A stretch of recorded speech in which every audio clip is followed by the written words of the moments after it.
더불어민주당 이재명 대선 후보와 국민의힘 윤석열 대선 후보가 나란히 지역 행보를 이어가고 있습니다. 한편 법원이 윤 후보의 배우자 김건희 씨의 통화 녹음 파일 일부에 대한 방송을 허용하면서 여야가 전국에 미칠 파장에 촉각을 곤두세우고 있는데요.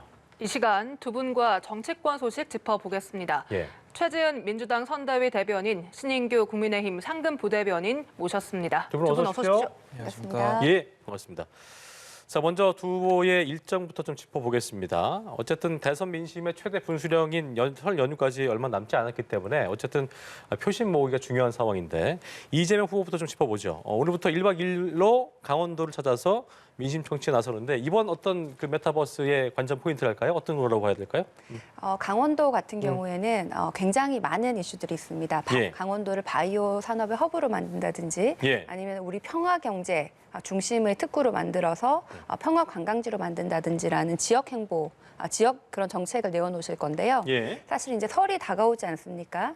그래서 우리가 보통 이번 선거만큼은 마지막까지 엎치락 뒤치락 할 것이라고 많은 분들이 예상을 하시지만 그래도 설 전에 많은 분들이 결정을 하실 것이다. 어느 후보를 찍을지. 그래서 이제 그 전에 조금 한 번이라도 더 찾아뵙고 또 각 지역별로 맞춤형 공약을 발표를 하는 것이 이재명 후보의 선대위의 계획입니다. 알겠습니다. 자, 그리고 윤석열 후보도 부울경 지역 이틀째 맡고 있는데 이번 부울경 지역 그 방문 일정을 통해서 저희가 좀 눈여겨봐야 될 점 좀 짚어볼까요? 일단은 그 윤석열 후보는 어제 그 창원을 갔다가 이제 오늘은 그 울산하고 이제 부산으로 이제 이동을 했습니다. 아무래도 PK 지역의 민심이 대선에서 굉장한 그 영향력을 가지기 때문에 그 대선의 분수령으로 저희는 보고 있고요. 아무래도 그 울산 같은 경우는 사실 그 울산 합의로 저희가 상징되는 그 합의를 이룬 정치적인 그 영향력이 있는 곳이기도 하고 또 지금 산업의 배치가 아주 급속도로 이루어지고 있는 굉장히 그 중요한 시기를 맞고 있는 지금 도시입니다. 그래서 울산에 가서도 그런 맞춤형의 그런 공약들을 좀 가다듬을 생각이고요. 그리고 이제 갈등이 봉합이 된 이후에 이제 원팀 행보를 계속 지속을 하고 있습니다. 그래서 이제 구정설 연휴 전까지 한 2주 정도 저희 지지율이 이제 하락세를 극복하고 이제 상승 국면으로 나아가고 있는데 굉장히 중요한 시기라고 그렇게 평가하고 있습니다. 알겠습니다. 이런 가운데 법원이 윤 후보의 부인 김건희 씨의 7시간 분량 통화 녹음 파일에 대해서 수사 관련 사적 발언을 빼고는 보도가 가능하다 이런 판단을 내렸습니다. 그렇습니다. 국민의힘은 강한 유감을 표한 상태죠. 일단은 그 법원의 판결이 나왔고요. 이제 기본적으로 정치권에서는 이런 법원의 판단에 대해서는 존중한다. 그 입장이 일단은 기본적인 입장입니다. 다만 이제 이 공적 인물에 대한 보도는 상당히 신중할 필요가 있습니다. 왜냐하면 국민들의 알 권리라는 거 상당히 중요한 권리입니다. 동시에 또 그런 공적 인물들은 한 번 피해를 보게 되면 회복 불가능한 피해를 입거든요. 그래서 이 부분에 대해서는 상당히 그런 이익의 형량이 필요한 것인데 지금 MBC에서 뭐 이따가 또 얘기도 하겠지만은 이 보도의 행태에 대해서는 저희가 문제 제기할 부분들이 분명히 있었기 때문에 그 부분을 좀 짚은 것이고요. 이제 대선을 53일 앞두고 있습니다. 이 시점에 배우자에 대해서 그런 조금의 균형을 잃은 좀 악의적인 보도의 행태가 이루어질 수 있다는 점은 굉장한 우려 요인인 거는 맞고요. 법원이 수사 사항에 대한 거를 제외하고 나머지만을 이제 보도할 수 있다라고 했기 때문에 그 법원의 판단은 존중하는 입장입니다.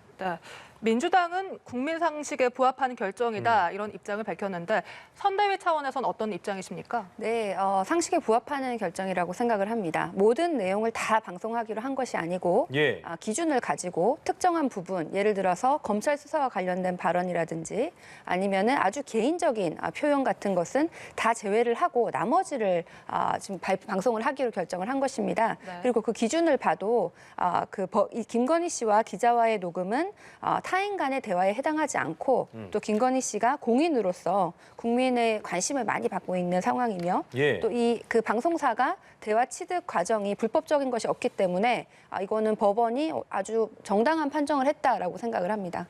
알겠습니다. 자, 이게 보니까 통화 중 수사와 관련되거나 일부 사적인 내용에 대해서 방송을 할 수 없지만 정치 현안에 대한 견해 또 윤 후보의 어떤 정치 행보에 대한 조력자 역할 등은 방송에 공개될 것으로 예상이 되고 있습니다. 발언 공개 여부도 그렇고 그 수위에 따라서 전국에 파장이 미쳐질 것이라는 예상이 나오고 있는데 민감한 부분이거든요. 어떻게 좀 예상하십니까? 일단은 지금 20대 대선이 배우자 대선이 아니지 않습니까? 예. 그러니까 후보에 대한 지금 선택을 해야 되는데 지금 이제 민주당 측이나 뭐 그쪽 언론을 상징하시는 분들께서는 지금 배우자 검증에 총력을 기울이고 있는 모습이기 때문에 그건 상당히 유감스럽고요. 네. 저는 배우자 검증 대상이라는 건 인정하고요. 다만 이제 후보 본인에 대한 검증과는 질적인 양적인 차이가 있다. 전 이 부분을 먼저 밝히겠습니다.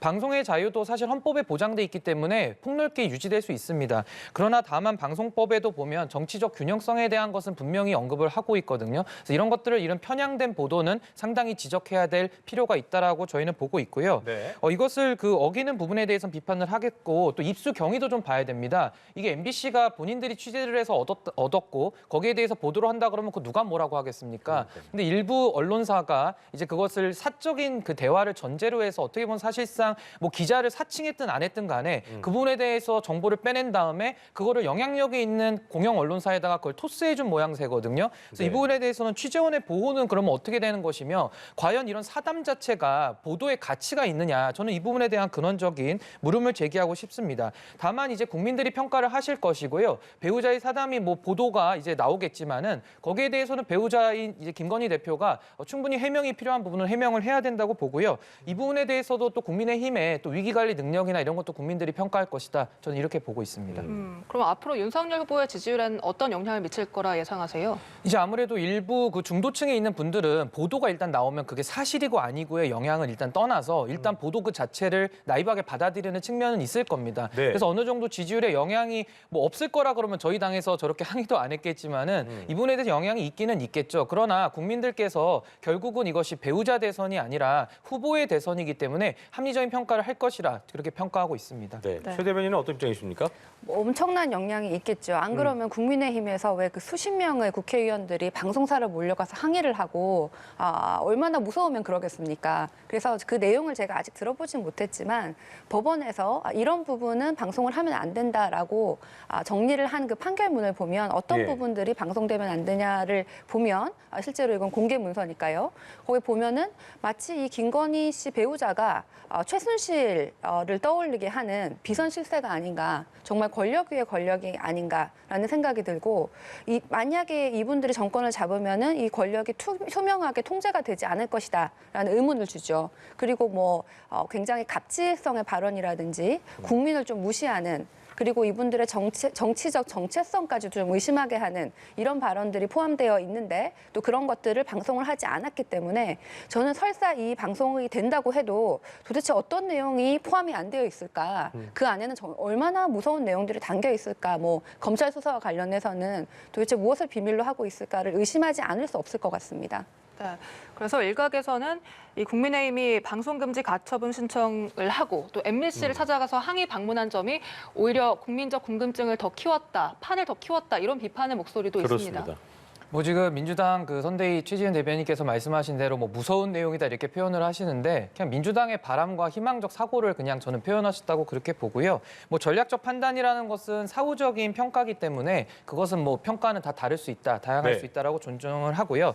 다만 그 부적절한 입수 경위에 대해서는 제가 아까도 설명을 드렸기 때문에 이 부분에 대해서 유튜버 채널이 하나가 있었고 MBC가 있고 또 오마이뉴스가 이런 식으로 조직적으로 이거를 발표를 했단 말입니다. 그러니까 이런 부분에 대해서 저희는 충분히 문제 제기를 할 수가 있고요.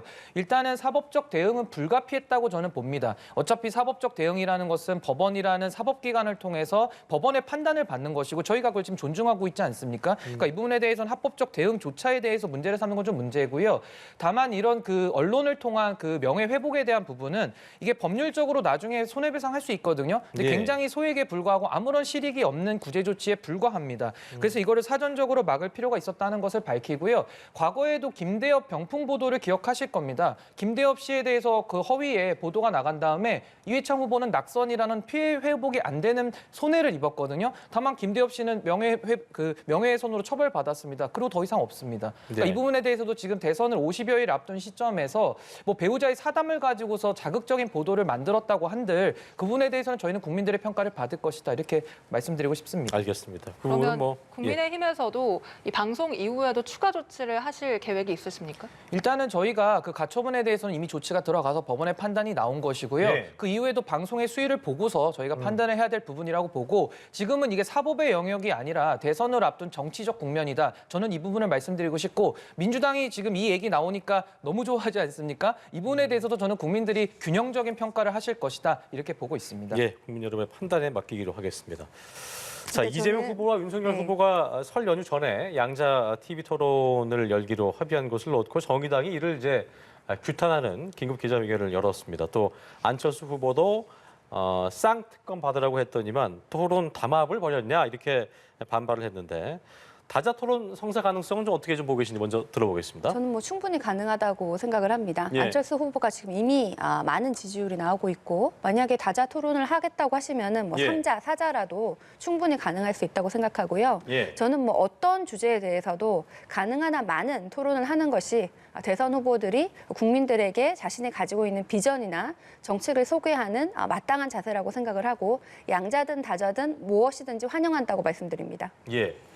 신 부대변인 어떻게 좀 말씀하시겠습니까? 예, 저도 뭐 안철수 후보나 심상정 후보 입장에서는 충분히 주장이 가능하다고 저는 생각을 예. 합니다. 근데 저희가 이제 경선에서도 양자 토론도 해보고 다자 토론도 다 섞어서 해봤거든요. 그러니까 둘 다 장단점이 있습니다. 이제 예. 다자 토론으로 가게 되면은 아무래도 다 자기 후보들이 자기 말을 좀 하기 때문에 그렇죠. 토론이 좀 산만한 부분도 있고요. 양자 토론으로 했을 때는 굉장히 한 주제에 대해서 심도 있게 토론을 하기 때문에 우리 이재명 후보 같이 말을 좀 바꾸시는 분들은 아마 양자 토론은 좀 힘드실 수도 있습니다. 집중적으로 공략을 할 수 있기 때문에요. 네. 이제 시간이 좀 충분히 확보되는 면이 있습니다. 네. 다만 이제 이거 지금 합의된 부분은 민주당과 국민의힘이 합의를 한 부분은 그 법정 기간 이전에 있는 어떻게 보면 보너스적인 토론입니다. 근데 이제 법정 선거 기간에서 하는 토론들은 3회 이상 보장이 돼 있거든요. 그래서 그 3회에 대한 토론은 지지율에 따라서도 참가 자격이 다 부여가 됩니다. 그래서 그 부분에 대해서는 법에 정해진 절차에 따라서 이제 토론의 과정을 다 거치실 거기 때문에 뭐 저는 안철수 후보나 심상정 후보 충분히 문제 제기할 수 있는 거에 저는 공감을 하고 뭐 그런 부분들의 토론도 필요하다고 하면 저희가 사자 협의체를 만들어서라도 그런 예. 부분 토론에 대한 것도 연구해 볼 필요도 있다 이렇게 보고 있습니다. 네.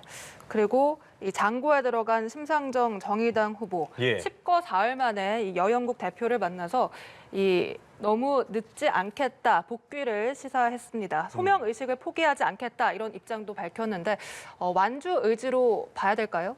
저는 심상정 후보가 아마 완주하시지 않겠느냐 이렇게 생각하고요. 또 개인적으로는 진보 정당의 큰 정치인으로서 또 응원하는 마음도 사실은 있습니다. 예. 그런데 다만 이번에 정의당 그리고 심상정 후보가 낸 메시지나 이런 내용들이 별로 기억나는 것이 없습니다.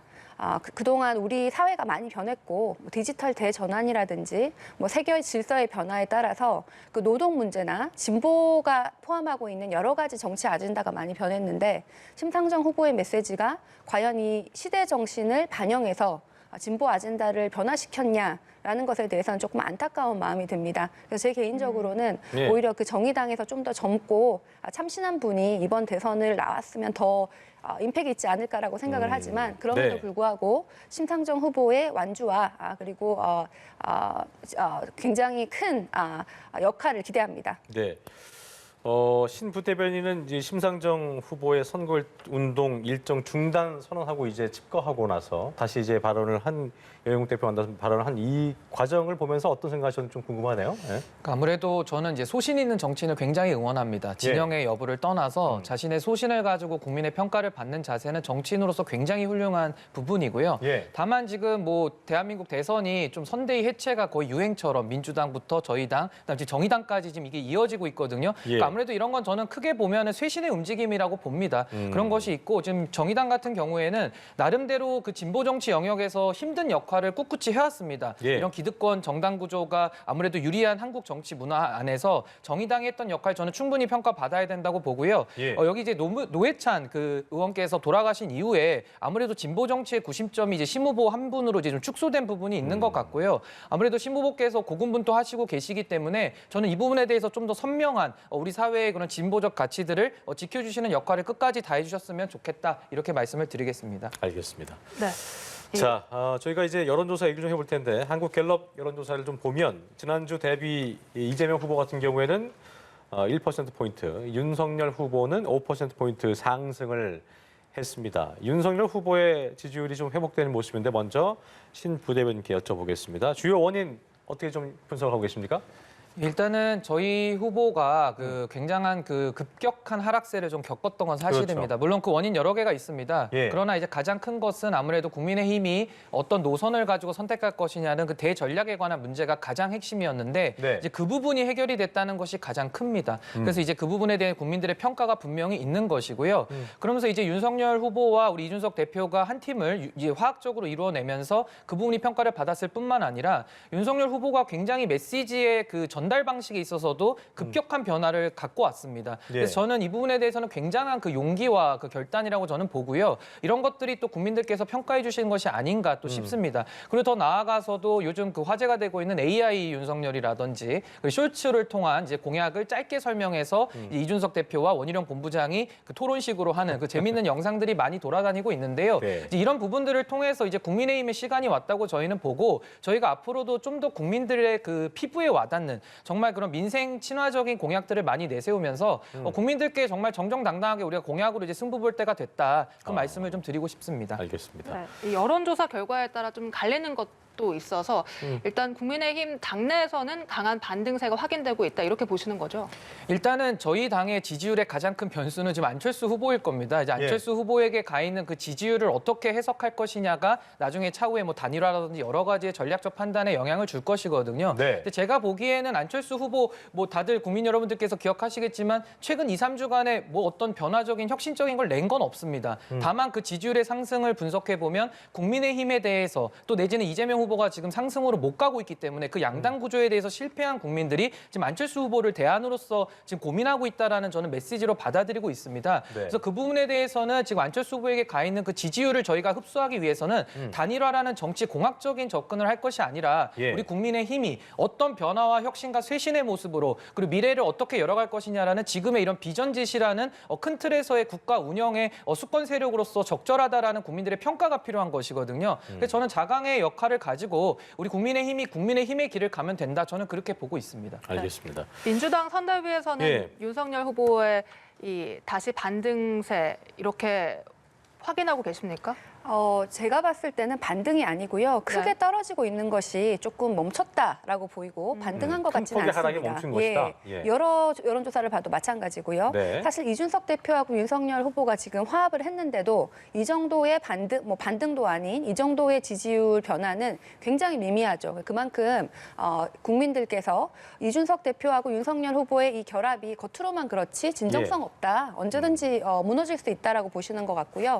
무엇보다 누가 결합하느냐가 중요한 게 아니라 후보자가 중요한데 지금 후보자 배우자에 대한 이런 녹취 파일도 굉장히 불필요한 것들에 지금 우리 국민들이 많은 시간을 쏟게 되는 것이거든요. 저는 사실은 이 김건희 씨가 7시간을 통화를 했든 관심도 없었습니다. 그런데 국민의힘이 이렇게 나오니까 도대체 뭐가 있나 이러고는 지금 정책 얘기가 아니고 계속 녹취팔 이런 얘기들을 우리가 지금 언론에서 아침부터 하고 있는 것이죠. 그래서 이런 과한 이런 배우자들의 의혹 그리고 윤리나 준비 안 된 이런 후보에 대한 이런 문제가 아니고 정책 토론을 해야 되는데 윤석열 후보 선대위는 전략도 없고 정책도 없어서 힘들지 않겠냐 이렇게 보이고요. 이 윤석열 후보의 그 떨어지는 추세, 이재명 후보의 올라가는 그 추세가 아직까지 변한 것이 없고 계속될 것이라고 보입니다. 자, 큰 폭 하락이 멈춘 것뿐이다. 그 정책이 뚜렷하지 않다는 말씀해 주셨는데 반론 제기하실 수 있을 것 같습니다. 저는 예. 지금 자막에도 나오고 있지만 일주일 사이에 저렇게 5% 내지 6%가 반등하는 거를 저는 보신 적이 있는지를 일단 먼저 여쭙고 싶고요. 이재명 후보께서 아무래도 많이 조금 당황했을 겁니다. 왜냐하면 지지율이 저렇게 급속히 돌아올 거라고 바라지도 않았을 것이고 또 예측도 못했을 것이기 때문에 좀 당황한 면이 있을 것 같고요. 저는 지금 최지은 대변인께서 말씀하신 대로 만약에 저런 정치 공세적인 정치의 혼탁화를 만약에 진정성 있게 반대하신다면 이제 일요일 날 방송 있지 않겠습니까? 제가 월요일부터 민주당 패널분들 얘기하시는 거 다 한번 지켜보겠습니다. 이제 어떤 걸로 주제화를 가져갈 것인지를 네. 한번 저희가 그 미래의 정책에 대해서 이런 배우자의 그런 사담에 대한 걸로 대통령 후보의 선거를 어떻게 보면 전환시키는 그런 움직임에 대해서는 어떤 언론이 보도를 하든 어떤 일각에서 여론이 있든지 간에 정치하시는 우리 정치인들은 아무래도 정책적인 면에 국민의 삶과 그런 생활을 변화시키는 데 더 집중했으면 좋겠다라는 제안을 드리고 싶습니다. 예. 네. 이 안철수 후보는 최근 지지율 상승세 계속되고 있습니다. 이번 한국갤럽에서는 17%까지 나왔는데 그렇습니다. 국민의힘 측에선 상당히 긴장이 되시죠?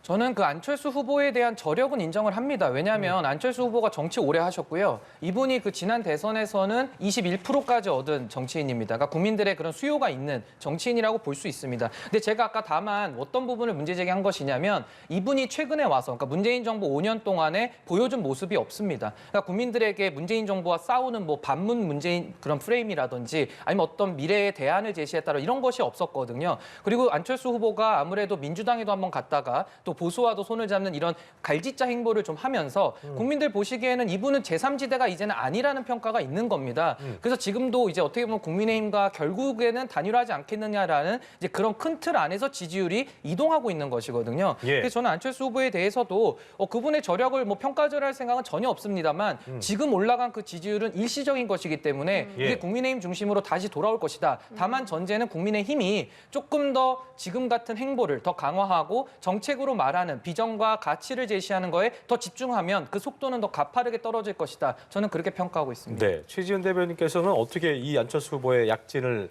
해석하고 계십니까? 뭐 저도 말씀하신 것에 동의하는 게 안철수 후보가 특별히 한 게 없습니다. 그런데도 이렇게 지지율이 올라가는 거는 네. 얼마나 윤석열 후보가 못 믿어왔으면은 이렇게 하면 안 되겠다 그러고 그 지지율이 간 것이죠. 그래서 윤석열 후보가 잘못한 것을 안철수 후보가 좀 상대적으로 좀 장점을 겪고 있는데 뭐 이런 것에 우리가 뭐 일희일비 할 게 아니고 이재명 후보는 지난주에 신경제 비전이라고 이제 앞으로의 그 경제 정책에 대한 비전을 내놓으셨습니다. 국민 소득 5만 달러. 그리고 G5 세계에서 우리가 이제 경제를 포함한 종합 국력 5위를 만들겠다라고 얘기를 하셨고 그 구체적인 비전으로 수출 1조 달러 뭐 이렇게 아주 구체적인 로드맵까지 제시를 하셨는데요. 저는 이렇게 대한민국이 대전환 시대에서 경제도 외교도 실용적으로 제대로 하는 것이 우리 국민들이 진짜 원하시는 모습이 아닌가라고 생각을 합니다. 하나만 더 여쭤보겠습니다. 제가요, 신부 대변인께. 어쨌든 단일화 이거 17% 되고 하면 어쨌든 숫자상으로도 그렇고 캐스팅 보트로도 그렇고 상당히 단일화에 대한 얘기가 안 나올 수는 없는 상황인데 어쨌든 이준석 대표는 또 안 한다고 얘기했었고 안 대표도 뭐 그런 상황이고 그 가능성 어떻게 좀 보고 계신지 당내 분위기도 그렇고 좀 궁금하네요. 네. 일단 단일화를 호소하는 일부는 있습니다. 그러니까 저희는 그걸 이제 뭐 단일화 무쇠라고 표현을 많이 제가 했었고요. 단일화만 한다고 해서 이기는 시대가 아닙니다. 그러니까 저는 그 부분을 우리가 명확하게 인지해야 되고 즉 국민들께서 어떻게 정치를 바라보고 계시는지를 우리가 정말 냉정하게 인식을 해야 된다 보고요. 제가 이렇게 말씀드리겠습니다. 지금 53일 남았거든요. 지금 일주일 새에 이런 지지율의 급격한 거의 롤러코스터 같은 변화가 있지 않습니까? 53일이면요.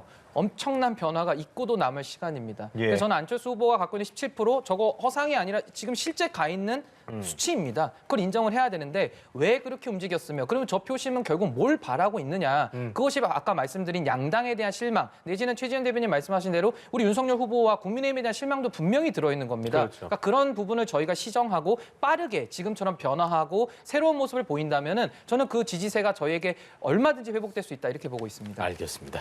네. 지금까지 최재은 민주당 선대위 대변인, 신인규 국민의힘 상근 부대변인과 이야기 나눠봤습니다. 두 분 오늘 말씀 고맙습니다. 고맙습니다. 고맙습니다. 감사합니다.